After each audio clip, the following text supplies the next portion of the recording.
Bonjour à tous, merci une fois encore de plus de vous être abonné à cette page Facebook Opinion 243 ou encore à notre chaîne YouTube. Après 2 semaines pendant lesquelles nous sommes revenus sur des concepts que nous avions déjà présentés, nous allons cette fois-ci parler d'un nouveau personnage. Il s'agit d'un homme qui a pu, grâce à sa vision, refaire totalement son pays. Mon nom est Trésor Mutombo, je suis congolais et je suis entrepreneur en communication.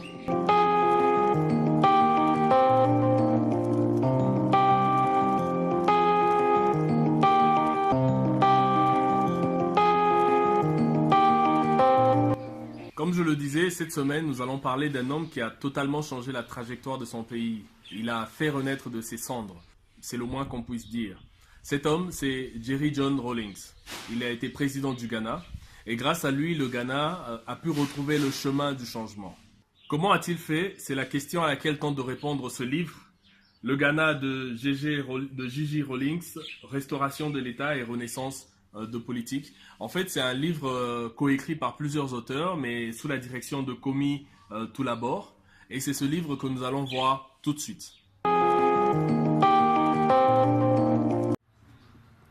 Alors, qui est-il? L'auteur ne revient pas énormément sur la vie de Jerry Rawlings avant son accession au pouvoir. Mais ce qu'on sait, c'est qu'il est né le 22 juin 1947 à Accra, d'un père écossais et d'une mère ghanéenne. Donc c'est quelqu'un de métissé.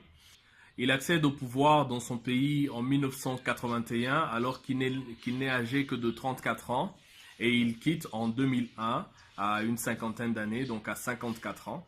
Et il vit toujours aujourd'hui à 71 ans dans son pays, le Ghana. Comme pour dire que les bons héros ne sont pas forcément des héros morts, il y en a qui sont vivants et qui continuent à influencer des jeunes générations. Mais pour comprendre la vie de Jerry Rawlings et son accession au pouvoir, il faut remonter un peu plus dans l'histoire du Ghana. Vous le savez sans doute, le Ghana a été le premier pays africain à accéder, le premier pays africain noir subsaharien à accéder à l'indépendance en 1957.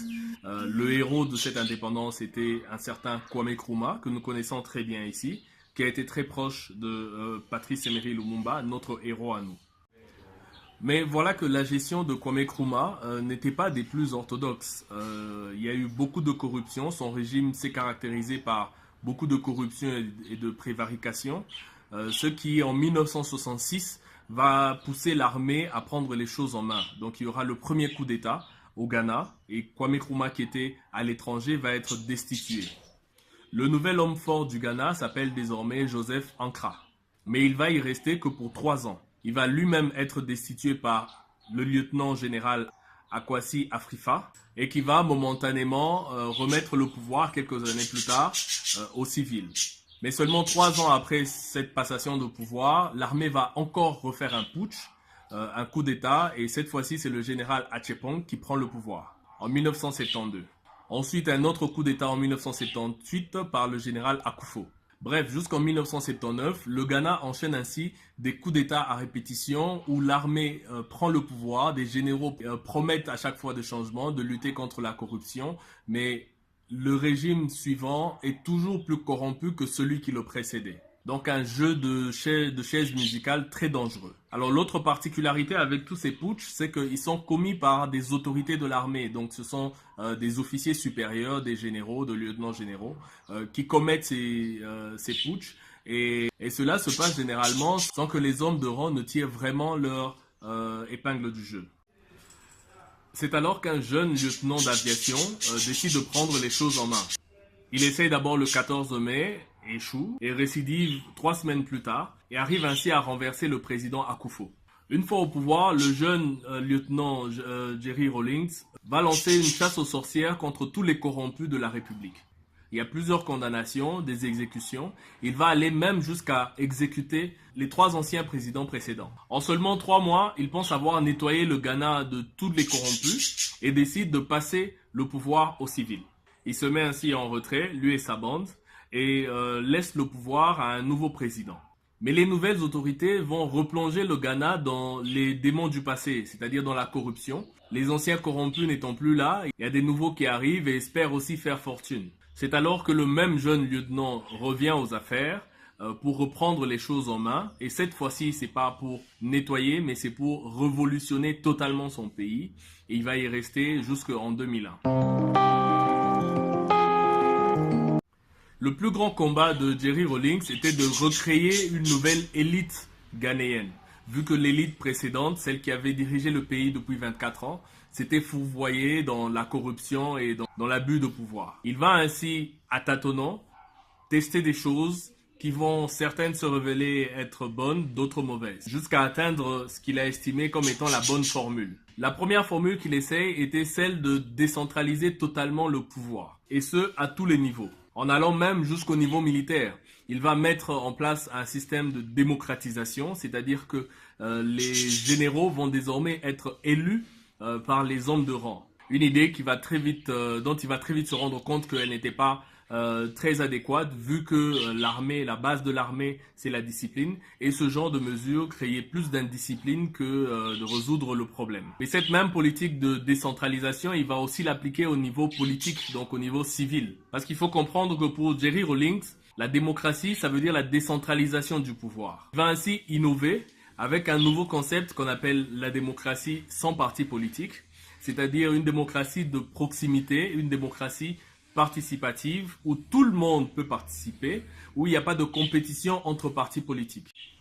Il considérait que la démocratie compétitive, celle qu'on applique généralement en Occident, n'était pas très adaptée aux problèmes locaux. Ça créait beaucoup plus de problèmes, notamment des problèmes ethniques et claniques. Donc pour la mentalité africaine, il fallait une démocratie participative, une démocratie sans parti politique. Alors toutes ces idées vont évoluer, comme je l'ai dit, parce que c'était essayer des nouvelles choses. Au niveau de l'armée, par exemple, lorsqu'il se rend compte que ça crée beaucoup plus d'indiscipline, il met fin à la démocratisation de l'armée, mais il va créer des structures parallèles qui vont permettre d'équilibrer les forces entre les autorités de l'armée régulière qui étaient très corrompues et son cabinet, afin de permettre à ce qu'une nouvelle génération d'élites au niveau de l'armée voie le jour. Et au niveau civil, sa démocratie sans parti politique va aussi évoluer après la chute du mur de Berlin et la pression internationale.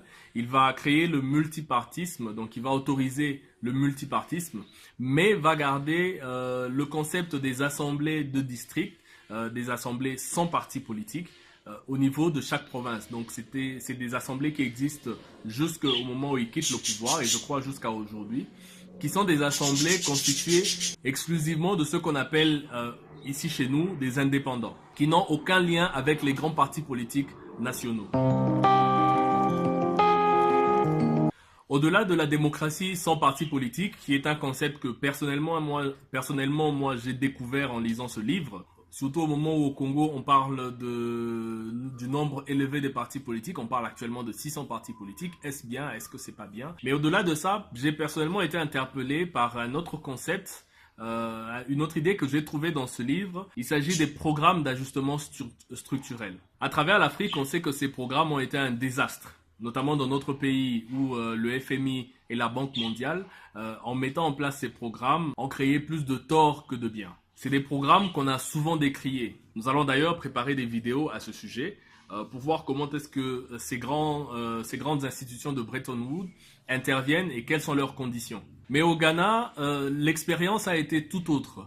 Les programmes d'ajustement structurel lancés par la Banque mondiale et le FMI ont été une réussite. Il y a eu en tout cas des effets positifs. Et l'auteur nous explique pourquoi. Selon l'auteur, les programmes d'ajustement structurel dépendent énormément de la dynamique interne d'un pays. Lorsque un pays est dans une dynamique négative, c'est-à-dire de détournement de deniers publics, de corruption, le programme aura des effets désastreux. C'est ce que nous avons connu.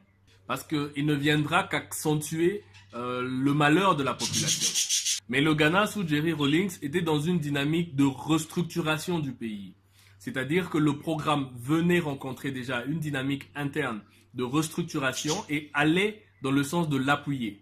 Et donc ces réformes sur le long terme ont rencontré un appui positif de la Banque mondiale et du FMI. C'est ainsi que les effets ont été beaucoup plus bénéfiques au Ghana que dans plusieurs pays africains. Comme pour dire que rien n'est bon ni mauvais en soi, tout dépend de l'utilisation qu'on en fait et de la dynamique interne. C'est tout pour aujourd'hui. Merci de nous avoir suivis et merci de continuer à partager ces vidéos de Opinion 243. Nous revenons la semaine prochaine pour un nouveau livre, parler d'un nouveau personnage et des leçons que nous pouvons en tirer. Merci, à la semaine prochaine. La guerre a failli, je crois qu'il est temps d'accepter la paix.